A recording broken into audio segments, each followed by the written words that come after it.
യേശുവിൻ്റെ ഏറ്റവും പ്രിയമുള്ള കുഞ്ഞെ, മത്തായി 17:27, അതുകൊണ്ട് അവർക്ക് ഇടർച്ചയുണ്ടാകാതിരിക്കാൻ നീ കടലിൽ പോയി ചൂണ്ടയിടുക. ആദ്യം കിട്ടുന്ന മത്സ്യത്തിന്റെ വായ തുറക്കുമ്പോൾ സ്വർണ്ണ നാണയം കിട്ടും.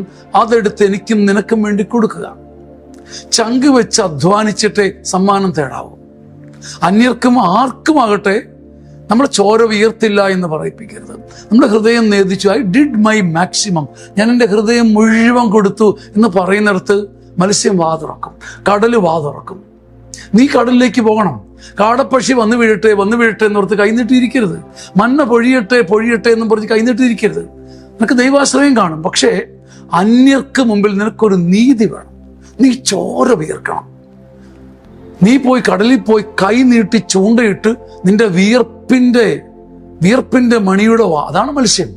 വിയർപ്പ് മണിയുടെ വാ തുറക്കുമ്പം അതിലൊരു സ്വർണ്ണ നാണയം തിളങ്ങും. അതിന്റെ തിളക്കമുണ്ടല്ലോ, അതെടുത്തിട്ട് നീ കൊടുക്കണം. ചിലപ്പോൾ നിന്റെ ശുശ്രൂഷയ്ക്ക് സമ്മാനമുണ്ട്, നിനക്കൊരു സത്യം ഉണ്ടായിരിക്കും. പക്ഷേ എന്നാലും നീ അധ്വാനിക്കണം, മുഴുവൻ കൊടുക്കണം, ചോര വിയർക്കണം. അപ്പോൾ കടല് മത്സ്യങ്ങളെ അയക്കും, അതിൻ്റെ വായയിൽ സ്വർണ്ണ നാണയം. എന്ന് വെച്ചാൽ പകുതി അധ്വാനവും പകുതി അത്ഭുതവും എന്നർത്ഥം. പകുതി അധ്വാനവും പകുതി അത്ഭുതവും കണ്ട് നീ മതിമറക്കുന്ന കാലം വന്നിരിക്കും. ആമേൻ.